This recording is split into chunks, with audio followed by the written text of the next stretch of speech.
केंद्र सरकार के खिलाफ अपनी मांगों को लेकर एक बार फिर किसानों का आंदोलन देखने को मिला।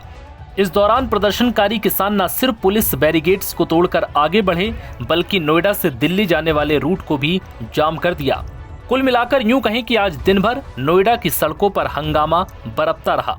किसानों का आरोप है कि सरकार ने उनसे किए वादों को अब तक पूरा नहीं किया, जिसके बाद एक बार फिर सड़क पर किसानों का हल्ला बोल देखने को मिला। अब किसानों की मांग क्या है, ये भी आपको बताएंगे, लेकिन उससे पहले आज दिन भर किसानों के हल्ला बोल में क्या क्या हुआ, ये जान लीजिए। दरअसल दोपहर 12 बजे किसानों का जमावड़ा दिल्ली के बॉर्डर से लगभग 4 किलोमीटर दूर महामाया फ्लाईओवर के पास लगना शुरू हुआ। देखते ही देखते हजारों किसान इकट्ठा हो गए, जिनमें बड़ी तादाद में महिलाएं भी थीं। करीब 40 से 45 हजार किसान संसद का घेराव करने के लिए सड़कों पर उतरे थे। हालांकि महामाया फ्लाईओवर तक पहुंचने के बाद पुलिस की बैरिकेडिंग उनके रास्ते की बाधा बन गई। एक तरफ संसद का शीतकालीन सत्र चल रहा है, तो दूसरी तरफ ऐसे में किसानों को दिल्ली कूच करने से रोकना पुलिस की बड़ी जिम्मेदारी थी। इस दौरान किसानों और पुलिस के बीच नोक झोंक भी हुई। हालांकि पुलिस ने पहले ही किसानों को रोकने के लिए दिल्ली यूपी को जोड़ने वाले चिल्ला बॉर्डर पर जगह जगह बैरिकेडिंग कर दी थी। नोएडा एक्सप्रेसवे दोनों तरफ से बंद होने और वाहनों की चेकिंग के चलते यहां 5 किलोमीटर लंबा जाम भी लग गया, जिसके बाद देखते ही देखते उन्होंने 2 बैरिकेड्स को तोड़ दिया और आखिरकार राष्ट्रीय दलित प्रेरणा स्थल तक पहुंच गए। सभी के हाथों में अलग अलग यूनियन के झंडे थे और सिर पर टोपी। दलित प्रेरणा स्थल पर लगभग 1:30 बजे किसानों ने धरना प्रदर्शन शुरू किया और कहा कि सरकार बात सुनने को राजी नहीं हो रही।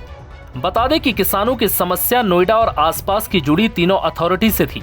नोएडा, ग्रेटर नोएडा और यमुना अथॉरिटी के आला अधिकारी किसानों से बातचीत करने दलित प्रेरणा स्थल के सामने वाली सड़क पर बैठ गए। बातचीत खास तौर पर 2 मुद्दों पर थी। पहला मुद्दा, जो अधिग्रहित जमीन किसानों से ली गई उसका 10% डेवलप्ड एरिया किसानों को दिया जाए, और दूसरा ये कि जो भूमि अधिग्रहण कानून 2013 में पास किया गया था उसे नोएडा और आसपास के इलाकों में भी लागू किया जाए, ताकि किसानों को ज्यादा मुआवजा मिल सके। हालांकि जो अधिकारी बातचीत करने आए थे वो इतने सीनियर नहीं थे कि इन दोनों बातों पर कोई लिखित आश्वासन दे पाते। इसलिए ये वादा किया गया कि मुख्य सचिव स्तर की वार्ता होगी, इसी हफ्ते ये बातचीत की जाएगी, तब तक किसान सड़क से हट जाए। अब यूपी के किसान 1 हफ्ते तक दिल्ली कूच नहीं करेंगे। किसानों और अधिकारियों के बीच ये सहमति बनी है कि मुख्य सचिव से बातचीत अगले 1 हफ्ते के भीतर होगी। तब तक किसान आंदोलनकारी सड़क से सटे दलित प्रेरणा स्थल के अंदर बैठेंगे और धरना देते रहेंगे। अगर बातचीत सफल होती है तो घर वापस जाएंगे, नहीं तो दोबारा दिल्ली कूच करेंगे। जिसके बाद नोएडा एक्सप्रेसवे 4 बजे से चालू कर दिया गया। दिन भर की उठापटक के बाद एक्सप्रेसवे पर कुछ राहत मिली और ट्रैफिक को सुचारू किया गया। इस आंदोलन में ज्यादातर किसान संयुक्त किसान मोर्चा के बैनर तले एकजुट हुए हैं।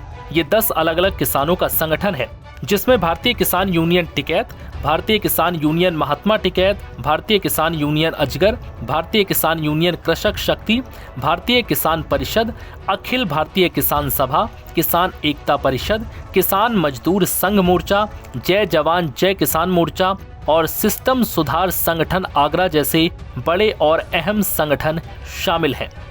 NBT ऑनलाइन की रिपोर्ट।